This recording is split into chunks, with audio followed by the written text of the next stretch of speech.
Today's episode of the Worn and Wound podcast is brought to you by the G-Shock Full Metal Gmwb 5000. Stay tuned to a bit later in the episode to learn more. Hello and welcome to the Worn and Wound podcast. My name is Blake Bettner. Today I'm joined in studio by Mr. Zach Kazan. Hello, Blake. Good to be here in person again. In person. Welcome to New York. Zach, why are you in town? I'm in town to work out of the office and to attend the Wind Up Watch Festival this weekend. It'll be completed by the time this podcast airs. We already kind of did the Wind Up. I suppose that's right. Yeah. How was it? Well, Oh, it was great. I'm sure it was a great time. How could it not be? We've got Josh in house too. Josh, are you going to swing out to the fair this weekend? I'm certainly hoping to. Of course, my family wanted to come into town this weekend out of all weekends, but my dad's a little bit of a watch guy, so I'm hoping I'm hoping he'll be able to. He's a little gimpy right now, but I'm hoping that we can make him mobile enough to go. So, all right, yeah. Well, that's good to hear. Yeah, we would love to see you and your father. What do you have in your wrist over there? Yeah, so I have a new Casio A100, the black version, courtesy of my friends, a couple of good guys I know at the wind-up shop. What? Yeah. No, that thing is really cool. It's fun to wear. It's easy to wear. It's small. Yeah. It's light. It's silky. It's wonderful, and it just looks the business. It really is wonderful. It's wonderful watch for under $100. Yeah, absolutely can't beat it. Zach Zan, what are you wearing? I'm wearing my Grand Seiko SBGH 271, like I almost always am these days. Yeah. Constant companion. Yeah. Well, cool. We have. What are you wearing? You have a pretty serious wrist check here. I'm wearing something a little bit crazy. This is an Urwerk, a UR100. This is a collaboration with the friends at Collective. We had the Gabe on a little, I guess it was a few weeks ago now, to talk about their IWC release that they did. Congrats to them. I think that did really well for them. I know they were here in New York. We did an event at the IWC Boutique, which was very lovely. We got to see the watch. Looks nice in person. Yeah, I think. Honestly, I saw a lot of the comments on that were like along the lines of, why doesn't IWC just make this watch and have it in there? Like, it feels like a watch that just should be in regular production and like a part of their lineup. Right. And that's not to say that's not any the knock on the watch at all. Like, it's great, and it looks like it. Like, yeah, of course. It's like, yeah. So I think it works really well. The like matte gray color of the dial is very nice in person. So yeah, congratulations to them. This was their collaboration before that one. So very cool watch. Yeah, and it's awesome. Honestly, for the kind of watch it is, it's pretty slim. It's pretty wearable. It even comes with a bright orange like hunter's jacket blaze orange strap too. It's but a traffic cone. Yeah. But on this dark green strap, it's you could almost call this under the radar. Almost. Right, Josh? Josh is like, nah. So at any rate, so that kind of brings us to what we wanted to talk about today, which is collaborations, and some of our favorite collabs that have come out recently. This has been another busy year for collaborations. I think there's been some great ones. There's been some less successful ones, but it really seems to be something that people respond well to, I guess, because we keep getting a lot of them. It's very trendy right now to release a collaborative watch, particularly limited edition collaborative watch. You're somebody if somebody wants to collab with you, right? Yeah. So it's like a little seal of approval, maybe. Yeah. So it feels good. Before we get to that, we've got last week we did an episode that seemed to strike a chord with a lot of you. We did a hot takes, unpopular opinions, whatever you want to call it, episode. We didn't get through all of yours, and it's something that we'll come back to at some point. But Zach, you kind of let the cat out of the bag there about not liking Nato straps. What has the response been? The response is I've gotten a little bit of hate mail. But there's also some. Your mom doesn't tell you you're not invited to Christmas anymore. Yeah, they're all big NATO strap enthusiasts there. Yeah, I mean, it's all in good fun, but like I think a lot of people were surprised. Like NATOs are ubiquitous. I have had a few messages of support, you know, telling me like it's about time someone put NATOs on blast. So there are NATO. I don't want to say haters. I don't hate it. It's a strong word, but there are those among us in the watch enthusiast crowd that are leery, I guess, of NATO straps for one reason or another. It's a thing, and some people prefer just the OEM look.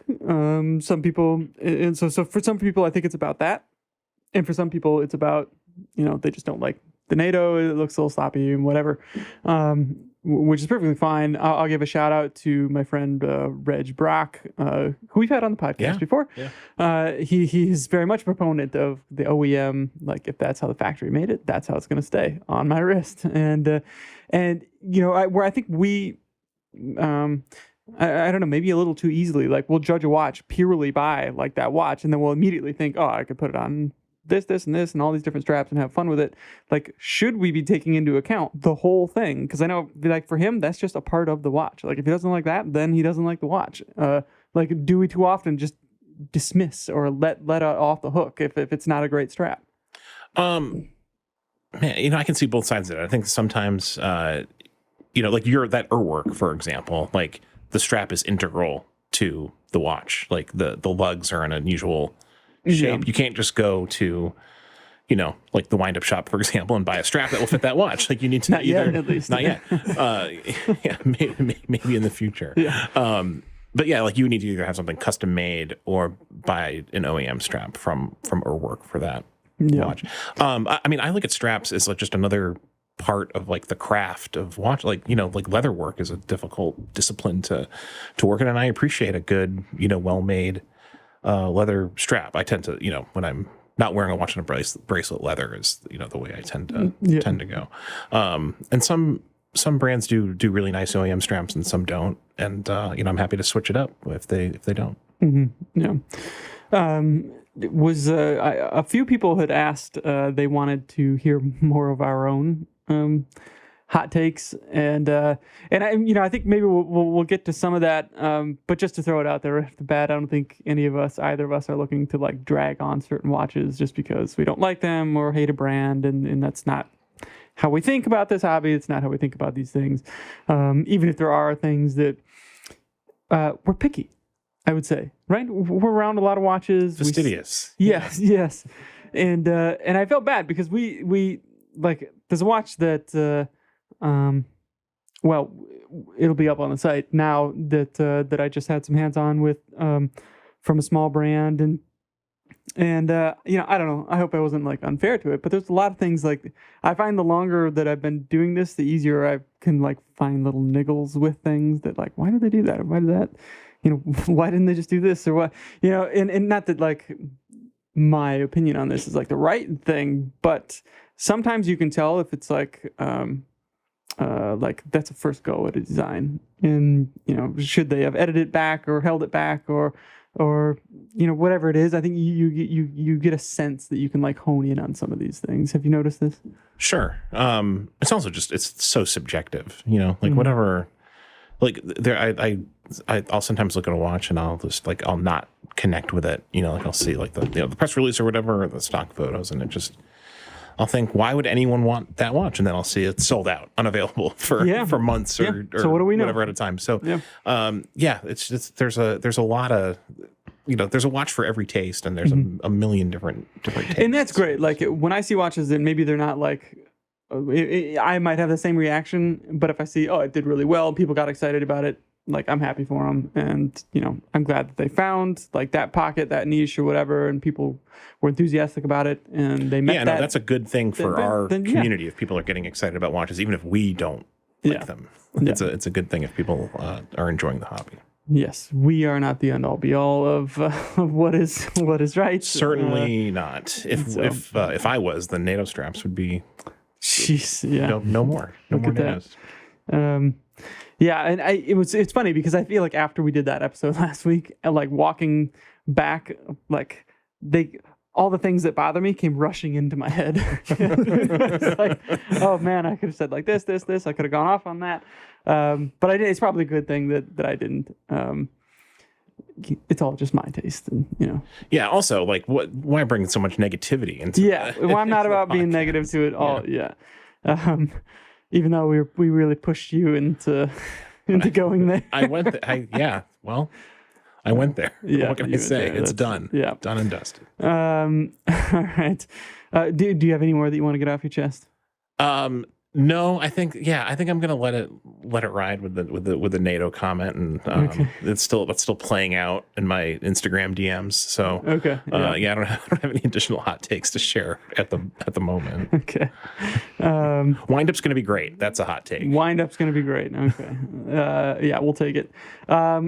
All right. So let's talk about collab. Like, I feel like there's been a lot of momentum building with collaborations this year, from big brands to small brands to independents to commercial brands, even video games. That Far Cry, Hamilton watch. Oh, by the way, I played the game. How is it? It's fun. It's fun. It's a lovely game too. But it feels like a wardrobe slot in your inventory for the gloves, and you can get a lot of different. Is it a glove or it's like a bracelet slot, and you can get a bunch of them, and some of them do offer different like buffs or advantages that they'll give you. So I got the watch and I put it on the character and then almost immediately took it off to put other things on that were more helpful to the character. So, but there are other watches. The Hamilton like LCD thing that's in there. There's another kind of like dressier looking one, but are they all Hamilton? Like, do they? They look Hamilton, but the one is like it's branded that in your inventory screen. It says like Hamilton, and it looks cool and all that kind of stuff. But it's not like something that you interact with like you do in the, like I had mentioned in 4, I think it was. Yeah. Where you're like literally like you can see yourself manipulating the watch and all that. And it's just like a part of your outfit. So, I think it's a cool thing, but it's not like quite incorporated to the level of, it's an aesthetic. And then there's a small buff to, run speed recovery or something like that. I don't know. Anyways, it's still nice that it's there. It still looks nice, and the game itself is pretty fun so far. But anyways, so all these collabs. We just had one as we record this revealed today that you wrote about, and it was another one from Messina, William Messina, and Luca Soprano. Tell us about this thing.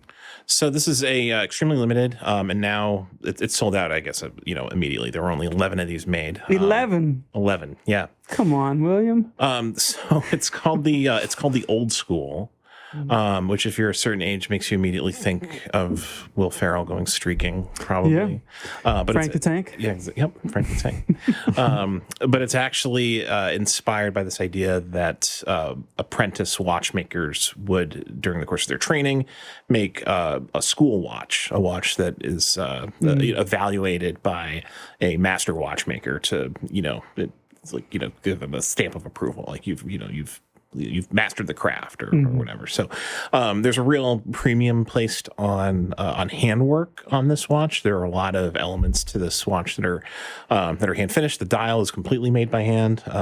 Dial is designed by William Messina, according to Messina Labs. So kudos to him for creating a really, I think, quite beautiful, legible, classically styled dial. Yeah. But the real highlight of this watch, in my opinion, is the movement. Just in the photos, it just looks absolutely stunning, based on kind of traditions in German watchmaking, straight grain finishing, gold chatons. And like I said, lots and lots of handwork. So it's really, really beautiful. Yeah, it looked lovely. And congratulations on selling out. This was this is a watchmaker that maybe we should be paying attention to in your estimation? I think so. I mean, it's a beautiful watch. I have to admit that I was not like too familiar with his work prior to digging into this watch. So yeah, certainly a name to keep in the front of your mind, I think. Yeah. Luca Soprano. Soprano. Okay. I believe that's. I'm not sure of the Italian pronunciation. So this, I think he had worked with Jacob and Company on developing something. I think you're right. Priors, and regardless of our feelings on Jacob and Co., I think they've like some of the complications that they've come up with have required some pretty trick engineering. So certainly this is a guy that. That's got some chops, and it will be interesting to see where he goes from here. And he's been at it for 20 years, I think. So he's not. Yeah, so he's not like a new. I mean, I guess in relative terms, there are some watchmakers who've been at it for longer than him, but he's not like fresh out of watchmaking school or anything. Like he's been doing it for a while. Well, it's awesome. Hopefully, this will kind of increase his profile, and he'll be able to do more. I wonder if he makes like just his own independent watches. Not sure. Maybe guys like Max Booser or someone will bring him into the fold to help do stuff like that. I think that would be pretty cool. The overall though, the watch I think looks it's beautiful, of course. And there's another one that was kind of like up in that higher end range as well from Laurent Ferrier and the folks at Revolution and the Rake. This is a Wei-Ko's outfit. Yeah. His territory over there. So this was two different watches. One with a gold dial and one with a salmon dial, with these gorgeous applied brigade numerals at 12, 3, and 6, I think. And I think there's maybe a subdial at 6 o'clock. But boy, they're like how they're polished and like ruthenium finished, and so they're like black against the gold is quite striking. I think they're really nice. So these are I wrote something about them on the site. This is kind of a brand that we don't really like talk about too much, but obviously Laurent Ferrier is a very accomplished watchmaker. I believe he worked for Patek Philippe for quite a while. I think, if I'm not mistaken, he also raced in Le Mans. He did. Yeah. So quite prolific, this one. I think I've run into him a couple of times in Basel, but I don't believe he speaks a lick of English. So it's more of like a hello, and that was that. Or bonsoir, maybe. I could maybe get one of those out. Good afternoon. These watches are beautiful, and I think they come with one of them has his famous micro rotor movement in it, with that natural escapement, which has the two escape wheels, which is pretty cool, right? And then the other one is just their hand, just the Laurent Ferrier hand, just the Laurent Ferrier hand movement, which is also beautiful, and a little less expensive, but it's cool that they did two different, that's kind of rare, I feel like, when you have like a release with two watches and simultaneously with completely different movements, but from the dial, apart from the color, pretty identical, exactly the same, right? And even the case size. So all right, let's come back down to earth a little bit here. What are some more approachable, accessible collabs? More approachable than Laurent Ferrier and which are in the Soprano. 30s and 40s and 50,000s of dollars. So I'll try to rack my brain and come up with something a little bit more affordable. So one watch that I keep thinking about is the Louis Erard Atelier Oy collaboration that came out, I guess, a few months ago now, and I'm still not sure how to pronounce the name of Atelier Oy. I apologize if that's wrong, but it just has this really beautiful dial that's it's made up of a series of ridges, kind of like fanning out from the position. It's kind of conceptual looking. It's a regulator, and so the ridges kind of like start at each, like center point where each hand is located. Yeah. So it's very abstract, really beautiful.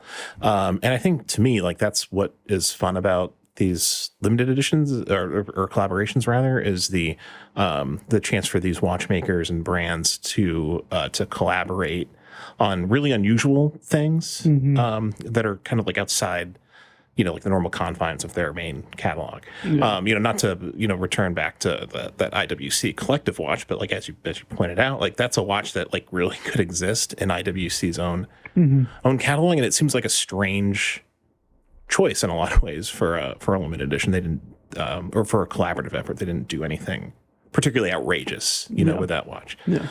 So I guess when it comes to collabs, I like the more kind of avant-garde and experimental look. That's what I'm drawn to. Yeah, that watch, I feel like you could take the hands off it and blow that dial up and put it in a museum, and it would not look out of place in MoMA or something like that.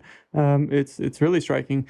And I think you and I both have soft spot for like kind of unusual stuff, and we like to have maybe some unusual things in our collection. And things that just kind of, I don't know, push the envelope, and it's not all about like it has to fit these dimensions, and it has to be like this practical, and it has to, it kind of reminds us to maybe not take ourselves too seriously in the hobby, and like really find like joy, I guess, in different areas, and really kind of appreciating it as like for its craft and for the art of it. We were just talking about this article that A Collected Man published, where they compare watch collecting to art collecting, which was very kind of like, it was very good, but it was very kind of like pinky in the air, type stuff. But I think there's a lot of like interesting observations in it, and I'll shout out to Todd Levin, had some really great perspective in the article. Give it a read if you haven't, but it kind of really challenges like how you think about these things outside of like the purely practical, and what things that you look for and that you put value on, and like your reasoning for adding it to your collection has to be above the like, it's comfortable and it's legible and it's accurate. Right? Like I know those are important things, and they're like the mechanical, like it's linked to this like usefulness that like fine art is not. But at the same time, I think there is some overlap in how we can think about like these things in a broad context in our own collections, I think. Anyways, not to get too off track there, but I like that watch too. This episode is brought to you by the G-Shock Full Metal Gmwb 5000. A 10-year battery life, 10-bar water resistance, and 10-meter dropping shock resistance. These were the three initial benchmarks that laid the foundation for the renowned G-Shock models we know today. After more than 35 years, G-Shock continues to push the limits of toughness and the use of color, material, and finish. The Gmwb 5000 GD4 is G-Shock's first full metal to feature a rose gold ion-plated finish. This model encompasses the look of the original G-Shock DW5000C with a classic square case shape, digital display, and full stainless steel body. The Gmwb 5000 GD4 also features premium touches like a screw back with a diamond-like carbon finish for outstanding wear resistance, and both mirror polished and hairline finishes. The Gmwb 5000 GD4 even includes Bluetooth connectivity and multi-band 6 atomic timekeeping for self-adjusting and accurate hour-date displays virtually anywhere on the globe, and tough solar technology making it capable of self-charging through low light conditions. For more information, visit www.gshock.com. Yeah. What else do you got on there? There's a trio of G-Shock collaborations that I think are worth talking about. Again, this is at like that other end of the spectrum. G-Shock this year has released collaborative watches. I don't know if you call them collaborative watches, them just like branded watches. But watches with Budweiser, Rick and Morty, and NASA. Okay, wow, so, they're really like covering really something for everyone. That's a lot of bases right there to be. Did you see any of these, John? Yeah, I actually just saw the Rick and Morty one, and I was wondering, are they going to talk about the Rick and Morty collaboration? We're gonna talk about the Rick and Morty collaboration. So you were right, and you're like, I don't watch Rick and Morty. I'm not a Rick and Morty person. No. So you're like, should I put any references in here? So I had to like go in and add a reference myself. Appreciate it, yeah. Do you watch Rick and Morty? I used to watch it a little bit. I find it funny, but like I just don't have the time to watch it like as hardcore as some people I know. Yeah, it takes discipline to keep up with that. Yeah, I come back to it every now and then. I watch like episodes here and there. I'd like that Meeseeks episode. I'm Mr. Meeseeks. Look at me. Yeah. Oh, man. Yeah. Anyways, I won't go down that rabbit hole, but like you have to go down all on your own, I think. Yeah. There's a lot to. There's a lot of hardcore Rick and Morty fans out there. Maybe I guess there's a lot of hardcore Budweiser fans out there. Maybe. Yeah, I think that's they still around. Are they still around? Ouch. That's yes. As far as I'm aware, they are still around. Yeah, I remember. I think I wrote that one up like over the summer with the tongue firmly planted in cheek on that one.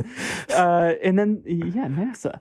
So these are all like at their heart though the same watch. It's they're all kind of based on these three are based on the DW 5600, I think is the. I think that's the watch that Keanu Reeves wore in Speed. The 5600 is it the 5600? I think it's the. I could be wrong. I'm notoriously bad with the reference numbers. Yeah. That's like a recurring thing that we come back to. It's the traditional square shape G-Shock, like the original kind of. The Speed watch. The Speed. Oh, the watch from Speed. Yeah. Yes. As we know, yeah. But these are fun. Like these are like all three of these, I'm sure, were snapped up, essentially immediately by G-Shock collectors, or day drinkers, I guess, Budweiser enthusiasts. I don't know. And I don't know, like they're just kind of fun, collectible, inexpensive, sort of like novelties. Like I think that's fun. Like if none of these theory really like particularly appeal to me, but like I can imagine, a collaboration that would, and I'd be like, oh man, I need to get that. Like, I don't know. Yeah, I'm laughing now, but I'm like, wait until they find the thing that gets me. Yeah, exactly. I wonder. I don't know what it's going to be, but like eventually, G-Shock will release something that like really speaks to me, and I'll be like camped out on the website placing a pre-order. What do you think the number of people that bought all three? I bet that's a high percentage. Like just like limited G-Shock collectors. I mean, there's definitely limited G-Shock collectors, but I kind of hope like the Rick and Morty fans found their Rick and Morty watch, and the NASA people found the NASA watch, and the. Do you think they wear them? The people that are like, you get it like grimy and sweaty, and so you keep it in its tin. I think, man, I don't know. Like I wear every watch that I buy. Like there aren't watches that I just don't. Yeah, but your collecting isn't like focused on like. Rick and Morty limited edition in Rick and Morty Budweiser. It'd be weird if my collection suddenly turned just to focusing on Rick and Morty, moving exclusively into Bud heavy territory. Yeah. I want to meet the Budweiser, the person who wanted to get the Budweiser watch. I bet it's people that collect limited edition G-Shocks that are buying most of them. I think so, and not like the guy drinking in his lawn in. Well, I won't cast aspersions on any states. I feel like I've done that. I've been too quick to do that in the past. That's a good pullback. I'll use my own state in Wisconsin, where I'm from. Like that's like, oh, I don't own any watches. I don't care about watches, but I like Bud, and there's a Bud watch. So I'm gonna buy it. Maybe. Does this person have other Bud? Like accessories, like they must have a Bud hat. I would imagine a pair of like Bud, like plastic slippers. Yeah, probably. Right? Just Bud head to toe, and maybe a robe. Right? And definitely a hat. I mean, that's a given. I think you have to have the hat. Wow. Those are fairly common. From Laurent Ferrier to Bud. Yeah. To Bud heavy. We cover a wide gamut here on Worn and Wound. Is there any other collabs that have caught your eye? I like that the Zenith Defy 21 designed by Felipe Panto. Yes. I really love cool. This watch. Yes, I think we both reached out asking, please, do you have one that we could see? Wow, this watch is so cool. Yeah. And again, like super colorful avant-garde, unlike other Defy 21s. And like that's not like a normie watch. Like that's already kind of out there. Yeah, it is. The Defy 21 it's a lot of watch. Yeah. For sure. Like both mechanically speaking and just like physically speaking. It's a large footprint.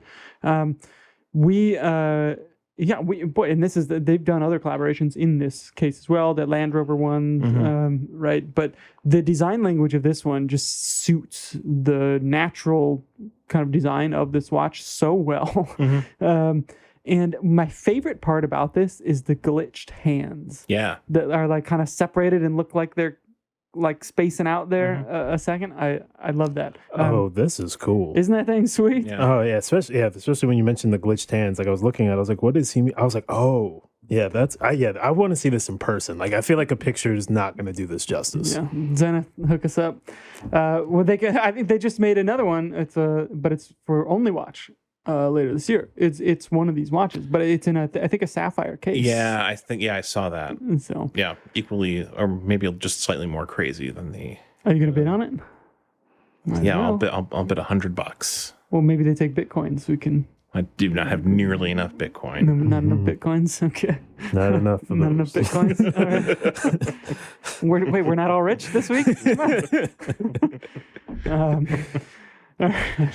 Well, check Coinbase. We're going back down as we speak. We're crashing back down to earth.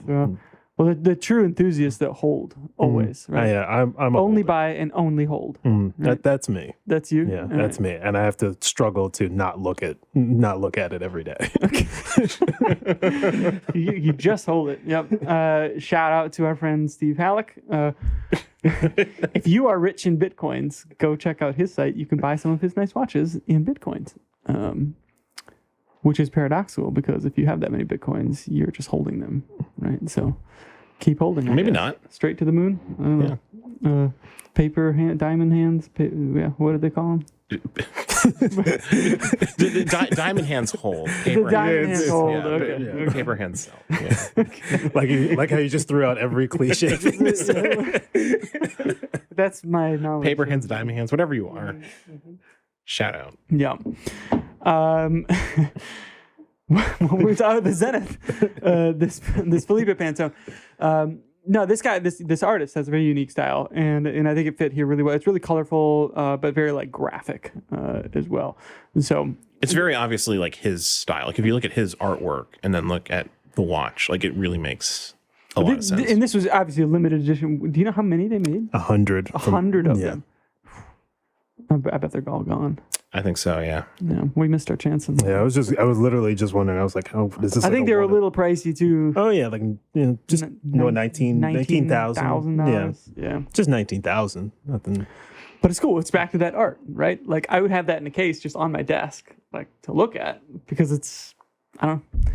It you could look at joy. it and enjoy it as like a piece of sculpture when you're not wearing it. Like what the nice thing about watches is that they're wearable art and like literally so when they're designed by someone like Felipe Panto with that sort of intentionality.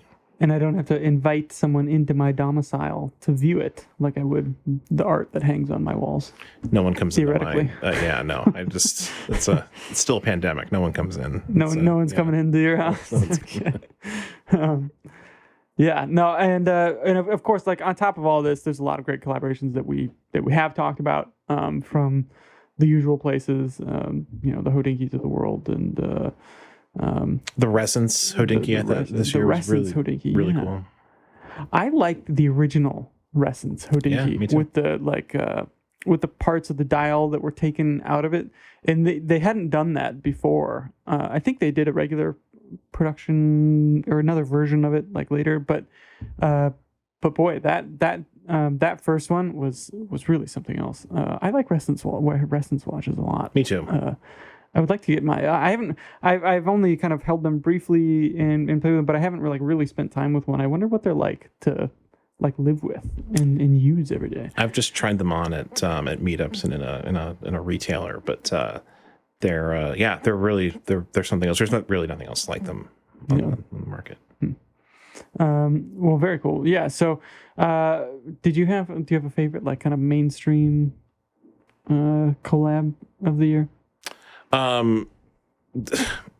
Did you come close to buying any collabs this year? I almost bought that Timex Coke collab. The Timex Coke. This is not the red and black Timex like bezel. It's literally with Coke. Yeah. Yeah. Are you do you like Coke? Do you drink Coke? I like a Diet Coke. Diet Coke? Okay. Yeah. Like a Diet Coke for breakfast. For breakfast? Yeah. Why not? Okay. Actually, I'm kind of with him on that. You were there? All right. All right. I just wasn't expecting that. I'm not here to judge you. Last week it was Nato Straps, and this week it's Diet Coke for breakfast. I've got Diet Coke for breakfast. Yeah. But I just thought there were three, and the one I'm thinking of is the little digital one. Of course, I'm gonna forget the reference number, but it's subtle. It doesn't scream like Coke across the dial. It's just kind of colorful and very inexpensive, like $100. Timex they've had a busy year this year. They've had a lot of. Timex is always busy. Yeah. What about you, Josh? Have you noticed any collabs that have caught your? Well, I'd probably say I can't remember if this was this year, and I know this is going to sound super biased, but but I really liked your guys' collaboration with Zodiac. Yeah. That is one that really, that's one of those watches where I'm like, I really wanted to get that, and I was like, yeah. I know we both like that. We both bought one as well, and it's a lot of fun. It lives up to the hype, I would say. It's a very well done watch. Credit to Zach Weiss there, and of course Zodiac, who made it happen. That was fantastic. Yeah, I didn't want to bring any of those too much. I mean, we obviously love the one. But we like them. Collabs. Yeah, I'm not gonna. I was like, when I saw that, I was just like, to me, it's like everything I like in a watch, where it's like, it's got some classical elements to it, but just completely different color scheme, completely different feel. Like I was like, that watch is super cool, and that's another instance of where, like, the band with it was perfect. Yeah, it was like I wouldn't want to put or replace any other band with that. Like, loved everything about that watch. Do you wear it on that band? I do. Yeah, I haven't. Yeah. That one doesn't bother you? It's not NATO, but it's like a fabric. I like the Velcro. The Velcro is basically like infinitely adjustable, which I like. Like it's so you can always get a perfect fit, which is really impossible with any other kind of strap. Steve Halleck, again, proponent of Velcro straps. We're just going to mention him on every episode, I guess. But this thing needs a Velcro strap. Yeah, I think so. Yeah. All right, we'll make it happen. I just recently picked up the Laurier Gemini collab with Worn and Wound. That I think was one of my all-time favorite collaboration. Like, just aesthetically, it's really beautiful. Yeah, it's great. I would like to see them revisit that concept. And I don't know what they have cooking. I'm out of that business. But I would love to see, and I love the people at Laurier. They're fantastic. Yeah, they're great people. So, well, cool. You know what? It just, that Zodiac collab that we did has a little bit of that like Pantone Zenith vibe to it as well. Like, obviously it's very graphic, very colorful. And it just gels with the existing language of the watch. Yeah. Like it's just, like, I mean, if you've looked at the other Zodiac watches, like it's just, like everything about it just really just seemed to work well together. Yeah. All right. Is there anything what should we close out with? I don't have any other collabs, man. Like, no other collabs? Yeah.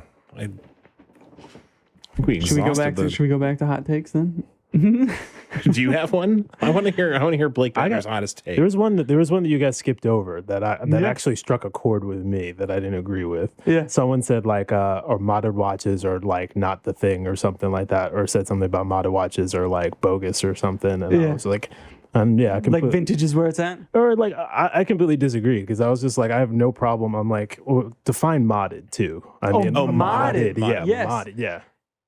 Yeah. Yeah. This is something I think we could we could devote an entire podcast. We could devote it because this is something that I have feelings on actually, and I kind of agree with you here, Josh. I've been noticing a lot of modded Seikos hit the market or hit Reddit or various places that are like modded to look like a Submariner, Explorer, or whatever. And to me, like you stripped the identity of a watch that had its own unique identity to start with, and then made it look like a replica of something else, and like that it didn't need to. Yeah, so I don't know. I can't get on board with this. I feel like there's a line between like what you're describing, which is like that's like almost to the point of like counterfeiting a watch almost. But like the modding community, I think a lot of people get into watches through the modding community because it's like it's inexpensive to start, and you kind of like can get whatever you want to a certain extent, unless you be a little bit creative and kind of just like be experimental and try things. And that's the part of the modding, like watch subculture that I really like, is when people are doing like really original things. I'm very bored and turned off by what you just described, like a Seiko made to look like a sea dweller or whatever. Like that's just and to me it like implies that like like there's some shame in being seen in it. So like I want to make it look more like this high-end thing when that's a perfectly cool thing and unique thing and beautiful thing, and don't take that away from it to try and like make it look like you've got some high-end thing. Like why even it just doesn't need that. Like what you're describing, like if they want to put like a different colored date wheel or a sapphire crystal or a ceramic bezel or something like that, right? They're kind of like having fun with it. Or like a painted dial. Or painted dial, custom paint dials and stuff. Yeah, that it's really stuff cool. I'm far more ambivalent about, but yeah, I don't know what it is. I've seen a lot more of these popping up though. Yeah, where me it's too. like They're everywhere. you can make your SKX or whatever it is look just like this Rolex whatever, or this other, or the FP Journe dial looking thing that we saw. I don't even think I've seen that. Oh man, like no, just don't. Hey, there's nothing wrong with Seikos with what they look like. They have their own like very unique aesthetic, and there's nothing wrong with that. Absolutely, just let it be. That's my thing. But what else do you think? Let's go. I like them, but similar to you, like I think Zach said it perfectly too. Like I think anybody that's recreating that buys a watch and then and mods it to be something to look like something else is, like, to me that's the lamest thing you could possibly do. Yeah. Now, but there are some collabs that they're not collabs. There's some mods that I used to buy. Like these are all like Casios and like stuff like F91Ws and stuff like that. But I've seen a few Seikos actually that I have I think starred in my eBay or something like that, or favored it. But like but they look original. Like, you know what I'm saying? Like someone modded them to have it something. I'm like, oh, that actually looks cool, original, different. Yeah. They actually took something and made it their own. And that's something that I would pick up and I have no problem with. And what's it called? But yeah, when someone just wants to recreate, but I see those same ones that you see, like when someone just wants to recreate a watch, I'm like, just buy that watch. Yeah. Just save, like, I don't know whether it's, just save up and buy the watch. Like, I don't understand why you would try to recreate it. Yeah. By buying a different one.